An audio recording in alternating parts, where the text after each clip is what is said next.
안녕하세요. 소윤섭의 팟캐스트입니다. 정말로 말하고 싶고 말할 수 없는 이야기들의 일부를 시작하겠습니다.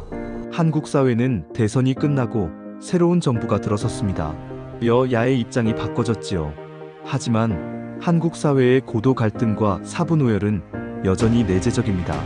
한국인의 반목과 갈등이 언제 촉발할 것인지 숨죽이고 있습니다. 단도직입적으로 대통령은 내란죄와 외란죄를 제외하고는 재직기간 동안 형사재판 절차를 중단한다는 형사소송법 개정안이 진행 중에 있으며 시행된다면 대통령의 사법 리스크는 5년 후에나 진행하게 됩니다. 대통령의 형사재판이 연기된다면 다른 사람들의 형사재판을 거론하면서 불공정하다는 소리를 하는 것은 불을 보듯 뻔한 상황이지요. 특히 고도 갈등과 사분오열의 여야의 입장으로 일촉즉발의 상황에서는 더욱 그렇습니다. 국정 운영에서 불협화음을 보이게 되는 것은 명확하지요.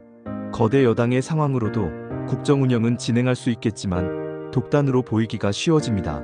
국민 통합은 고사하고 진보와 보수는 또다시 치열한 대립으로 전개되겠지요. 그렇잖아도 한국 사회는 4차원 생활의 일탈로 인하여 사회 기강이 쓰러져 있어서 사회 질서를 바로잡기 위해서는 한국인의 청렴과 투명을 독려하고 실천해야 하는데 아무것도 할 수 없게 됩니다.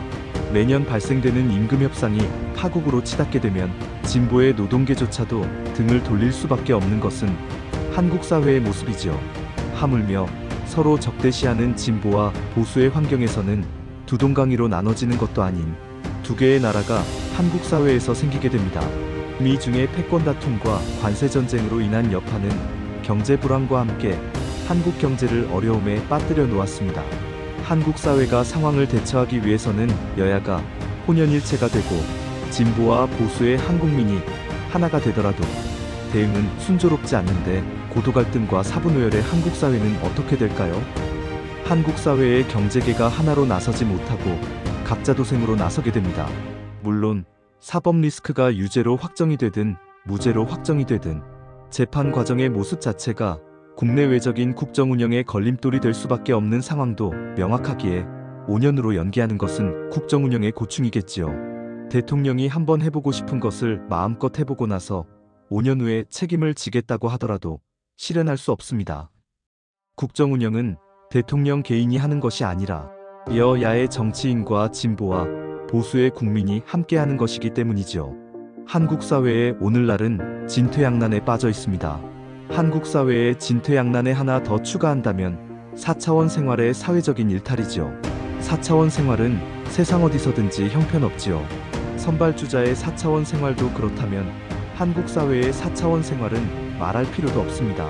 선발주자는 4차원 생활에 쓰러지지 않은 4차원 생활로 사회 질서를 이루고 있더라도 4차원 생활의 96%와 99%의 부조리와 해코지 그리고 반칙으로 삶의 피폐는 반복되면서 살아가지요.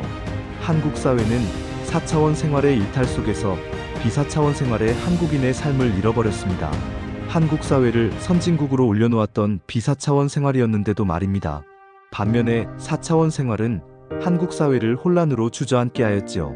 4차원 생활을 방치하면서 너도 나도 4차원 생활과 얽혀져 버렸고 방임하는 사회 분위기로 인하여 형편없는 4차원 생활은 언젠가부터 한국민의 삶으로 자리 잡고 있습니다. 사이비 종교단체의 4차원 생활로 말입니다.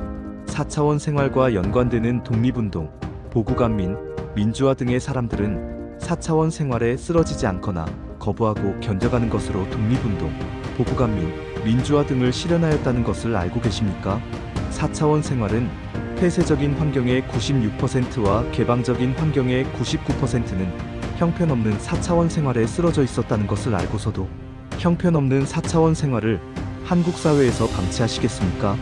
한국 사회가 왜 이렇게 되었을까요? 한국 사회가 변하였다는 것을 국정 운영이 있는 그대로 보지 않았기 때문입니다.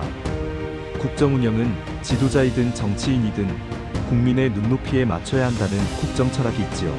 국민의 눈높이에 맞추어야 한다는 상황은 여러 가지의 환경이 있겠지만 지도자와 정치인의 입장으로는 국민의 삶을 살필 수 없다는 것도 있습니다. 힘있고 돈 있는 상황으로 힘없고 돈 없는 국민의 삶을 들여다보지 말라는 것이죠. 지도자와 정치인은 중산층과 서민층의 고충을 있는 그대로 알고 있어야 하는 책임과 의무가 있어야 합니다. 4차원 생활의 부조리와 해코지 그리고 반칙을 힘입고 돈 있는 상황 속에서 거부하고 견뎌내고 있었던 것과 힘없고 돈 없는 상황 속에서 쓰러지고 견뎌내지 못한 것의 삶의 차이를 파악하고 있어야 하지요. 4차원 생활의 개방적인 상황 속에서 사회적으로 일탈을 하고 있어도 힘없고 돈 없는 국민을 위하여 국정 운영이 나서주지 못한다면 4차원 생활을 거부하거나 견뎌내는 상황이 아닌 회피하는 것입니다. 국정 운영이 무엇입니까? 국민의 삶을 보살피는 것이죠. 이상으로 소윤섭의 팟캐스트 1부를 마치고 2부에서 형사소송법 개정안의 대안을 가지고 찾아뵙겠습니다. 정말로 말하고 싶고 말할 수 없는 이야기들은 계속됩니다. 감사합니다.